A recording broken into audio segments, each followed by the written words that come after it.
Hey y'all, welcome back to my channel. As you all know, because of COVID-19, we haven't been able to meet in person like I was hoping to prepare you for drum major auditions that are coming up. So we've talked in the previous videos about conducting, your patterns, cutoffs.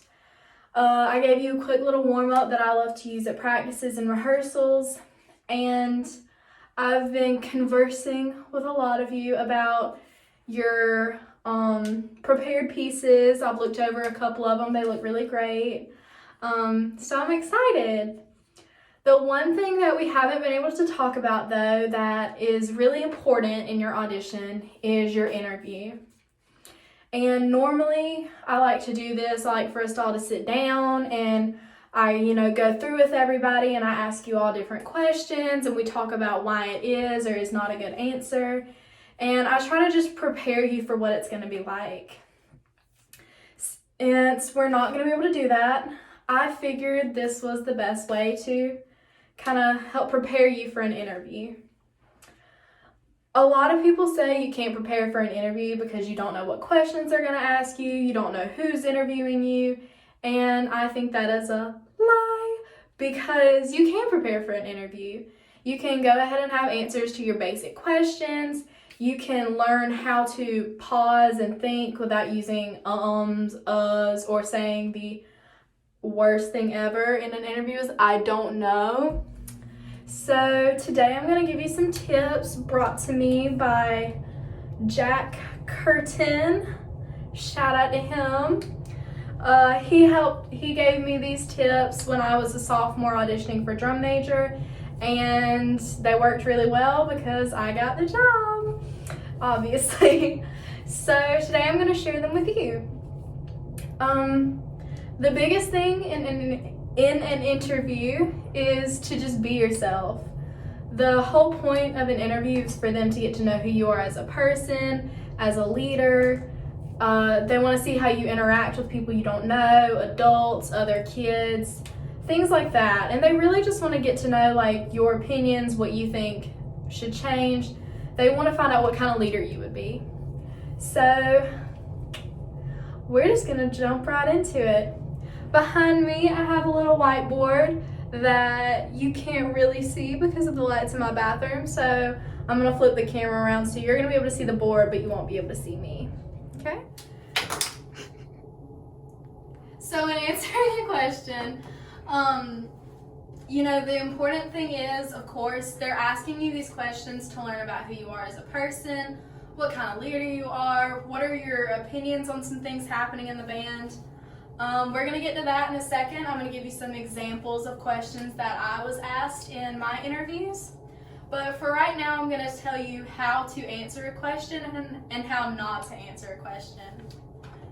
The very first thing I want to say is to avoid using the word as often as possible. If I'm going to ask you a question and you need a second to think about it, that is totally fine. Just take a second, breathe, say that was a really good question.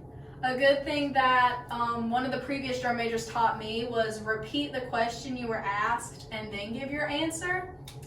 So, tidbits, drum major to drum major. So, now, shout out to Jack Curtin one more time. We are going to talk about the STAR method. So, when answering a question, you should always try and use the STAR method, which is situation, task, action, and result. This way you're fully answering the question and you're hitting all the parts you need to. So for example, if I were to ask you what has been your worst day so far, you're not just going to describe your day to me because that really wouldn't be telling me everything I'm trying to get out of you. What I really want to know is how you handled yourself while having the worst day of your life so far. So, for example, using the STAR method, we would tell them why it was such a bad day, what we did to combat it, how it worked out in the end, and what did we learn from having such a terrible day? What did we learn about ourselves, other people, things like that. Additionally, these are things that I know because of COVID-19, we're having to use Zoom to do interviews, but these are still really important and can still be used,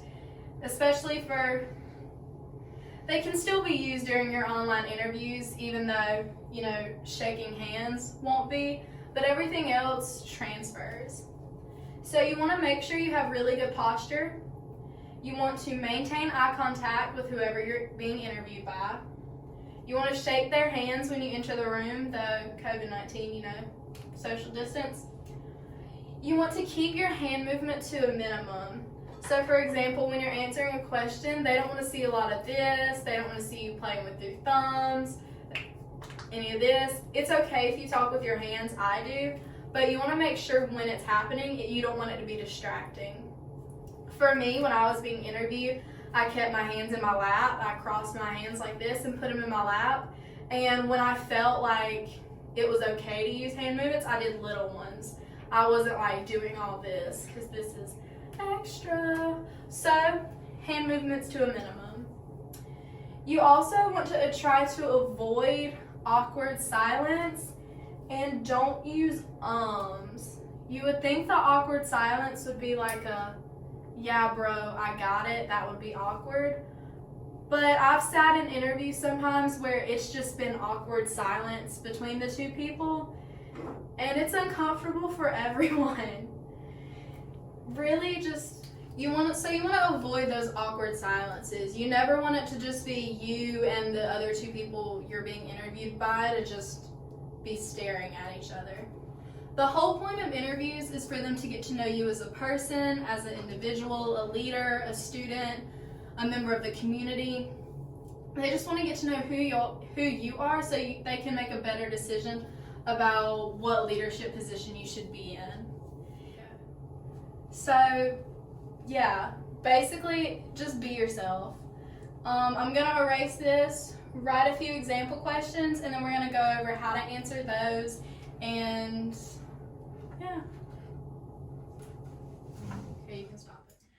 So right now we're going to go over some questions that you might be asked in your interview that you definitely should know your answers for.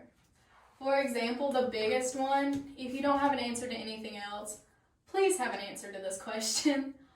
Why do you want to be drum major? Why do you want to do this? Why is this something that you're passionate about? Yeah, just know why you're doing this. You shouldn't just be here because the previous drum major told you that you would be really good at it. You should want to do it for yourself, and you should know why you want to do it. Another question that I've been asked is, what qualities have I seen in previous drum majors that made them successful? For me, I always thought back to my favorite drum major, who was, one of the sweetest people I've ever met. I had 2 drum majors before me. My older sister was a drum major, and there was a drum major a few years ago named Zoe, who I was obsessed with when I was a little kid. I loved her. So I thought back to those drum majors, and I thought about what made them so great in my eyes and what I wanted to take from them and bring into the role myself. I always thought kindness and compassion was a big thing that they all had. They were all really friendly. They really connected with the kids in the band. They didn't think they were higher than other people just because of their role. They knew that they couldn't do the things they did. They couldn't be successful in the role as drum major without the leadership team, without the band itself doing what they do.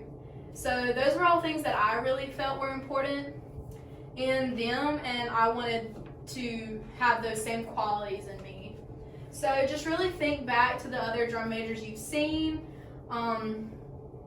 It doesn't just have to be who's been drum major while you've been in high school. It could also be, when you were in middle school and you came to the football games, what did you see in those drum majors that you just connected with, that you really liked about them? Another big one that you're going to get asked a lot is, what are your strengths and weaknesses? I think a lot of people, when they're trying to answer this question, they make the mistake of being like, oh, my weakness is I'm too nice, or my weakness is that I care too much. please don't do that. They're asking you this question because they want you to be honest. Be upfront about what your weaknesses are and tell them how you plan to, be better, how to fix those weaknesses or work on them. One thing for me was that I had a problem saying no to people. I don't like saying no. I'm kind of a pushover when it comes to things. If you ask me to do something, it's really hard for me to say no. And I really do think that's one of my weaknesses, is I just can't say no to people. But, I really worked on that. When I became drum major, I had to learn how to tell people, hey, no, stop doing that. No, you can't do that. No, put your phone up, we're in rehearsal. Those were all things that I had to work on, being more, confident in my role as a leader and knowing, I don't have to say yes to everything. What do you think the role of drum major should include? Do you think that a drum major should only be drum major at rehearsals and football games? Or do you think a drum major is drum major 24/7 and they should be in that role all the time? For me, when I answered this question, I had to really think about it, because I knew drum majors who were only drum majors at rehearsal and practice. They were the last ones to show up and the first ones to leave. And I knew drum majors where they were drum major 24/7. It was their life. They were drum major. For me, I tried to strike a really good balance in between the two. I thought, you are the drum major, you're a representative of the band all the time, but you should know when to turn drum major you on and off. You should know when it's fine to just be a student at Cairo High School or whatever high school you're auditioning for. How can you help your director achieve his or her goals? This is another really big one, because as drum major, you are the right hand to the band director. Your job is not only to help lead the band, but you're supposed to help the director get through to the students, because you're like the bridge in between the two. So what can you do to help your director get his goals, his ambitions across to the rest of the band? One thing that I have always been asked in my interview is, if you don't get the role of drum major, who do you think should? This is kind of a tricky question because I never really felt good answering it. I thought it was always a weird thing to ask, but they asked it all year, every time anyways. So you have to be really careful. You don't want to throw somebody under the bus, but obviously they want an answer. They want to know how you see the other candidates. So feel free to answer that one however you like, but I always picked one person and I had a reason for why I picked those people. Last year, I actually got asked who doesn't deserve the role of drum major, which if you thought the first one was awkward, just wait till they ask you that. But for that one, that's another one. I didn't call people out directly, but I just said, I think the freshmen who are auditioning just need more time. And they thought that was a great answer, so hey, if you get asked that, feel free to use it. I won't charge. So, interviewing is basically just being yourself. Show who you are as a person, an individual, a leader. It's not super stressful. It's still professional, so, good posture, eye contact, still maintain that repertoire. But don't stress yourself out over it. Really, they just want to get to know who you are, what kind of leader you are, what your opinions are. That's it. They just want to get to know you better. They've seen your patterns, they've seen your box and your voice commands. They know all that, but this part is to get to know who you, the individual, are. So, because that's a really big part of being a drum major, is being able to be friends with the kids in the bands, to earn their respect, to lead them, being able to talk to directors and other drum majors and, all sorts of things. So, before you do your interview or open that Zoom call, RIP in-person auditions because COVID, take a deep breath, look yourself in the mirror, you're gonna be fine. Be honest with yourself, be honest with the judges, and you're gonna be great. You're gonna do your best and it's gonna be great. So remember, use the STAR method, and yeah.